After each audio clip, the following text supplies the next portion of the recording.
The Carry were the most seasoned known species within the world. For centuries, they ruled the stars, untouched by war, untouched by fear. Each race they experienced either submitted readily or vanished discreetly. Fear, to the Carry, was a primitive idea, a concept they accepted as it were undeveloped minds engaged. They had killed fear from their hereditary code, culminated rationale, and aced mental harmony. But all of that changed the minute they found the transmission from soil.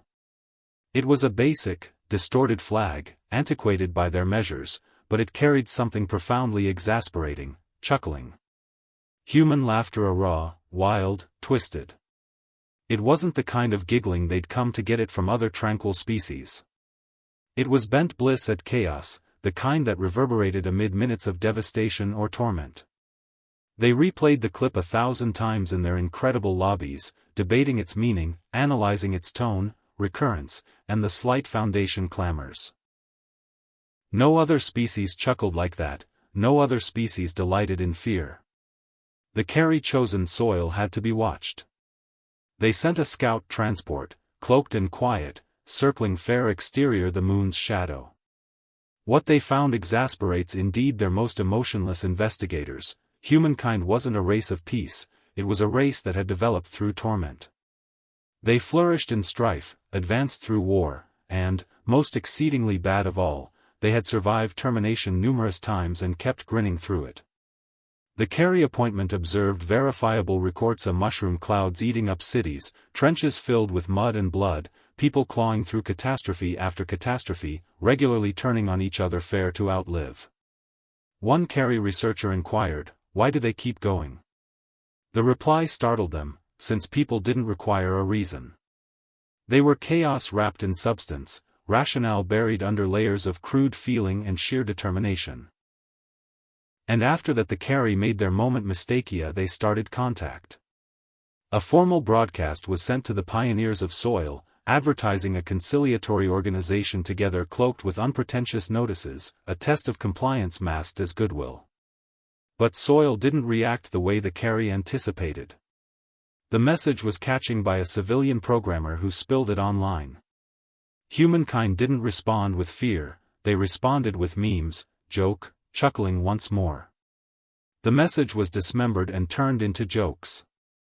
Yield to the space mythical beings, one meme examined, with a ineffectively drawn outsider holding a white hail.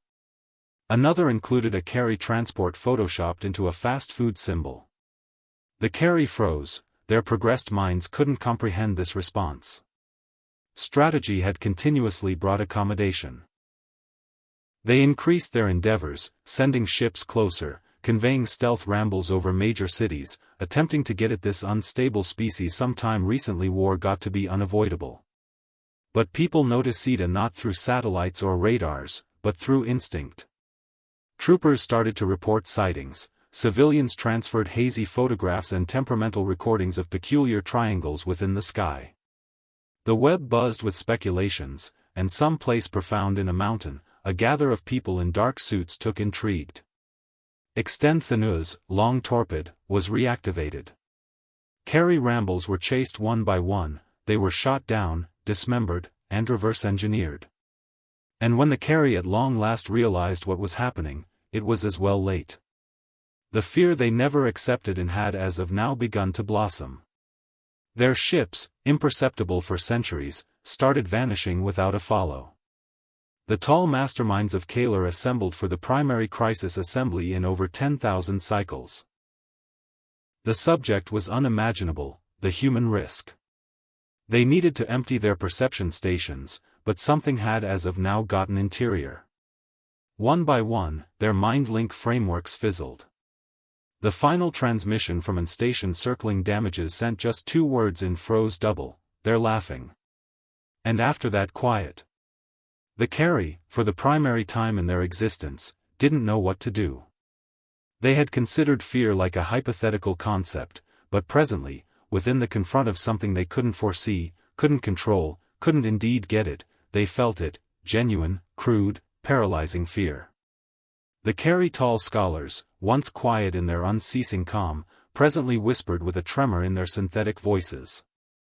They hadn't known freeze, their minds had been conditioned against it, calibrated for effectiveness and clarity. But fear was now not a hypothesis, it had ended up organic memory revived by something old, something primal, and it was human. They're snickering. The ultimate message from the station played in a circle interior the incredible core's thought chamber. Hundreds of Carey minds connected into one collective stream, attempting to make sense of the inconceivable. A youthful examiner, scarcely 500 a long time ancient, endeavored to talk but found himself disengaged by the senior stream. Interruptions were no longer endured, the hive mind was spiraling into something it had never known, question. Commander Zelier, head of the perception fleet, at long last broke the hush, we made a botch. Humankind isn't a species that advance through concordance, they are fashioned in chaos. And Senior reacted, chaos is unsustainable, all species must discover adjust or die. At that point why, Zelier answered, are they still here? Quiet. The Carey had experienced forceful species before predators, dominators, destroyers. All of them burned quick and shinning and passed on fare the same. But people were diverse. Their hostility wasn't fair for region or survival, it was personal, emotional. They battled for thoughts, figments, pride, show disdain toward, and retribution, and they never ceased. On Earth, things were changing rapidly. The vanishing of satellites, unexplained EMP bursts, and rumors of dark helicopters got to be too loud to disregard. World governments knew something was up, but they didn't know the scale. As it were, many inside a profound shadow office known as Aegis really caught on, the soil was being observed, no, considered. And people don't like being examined. Inside a month, the world's beat militaries had shaped a covert amalgamation. Tech recuperated from fallen Carey rambles was as of now being reassembled in a cold Nevada storage. Engineers reverse-engineered gravity drives and cloaking tech at a speed indeed they couldn't clarify. Researchers and SPIESA and officers, individuals who couldn't stand each other, presently worked side by side, and over them all, Venture Thanos lingered like a specter. Its order was basic, make to begin with contact on our terms. But humankind didn't need peace, they needed answers, they needed control, and overall, they needed exact retribution for being treated like creatures in a cage. As film from the rambles got to be opened by means of information spills, the reaction was hazardous. Challenges ejected, individuals gazed at the skies in an unexpected way presently. The shroud of regularity smashed, and something indeed darker started to rise. A man named Bricklayer Thorne, a repudiated ex-CIA officer presently heading a private military gather called Ruddy Summit, started enlisting. We've been tried, he said on privateer radio stations. They needed to see on the off chance that we'd stoop. I say we educate them what bowing costs.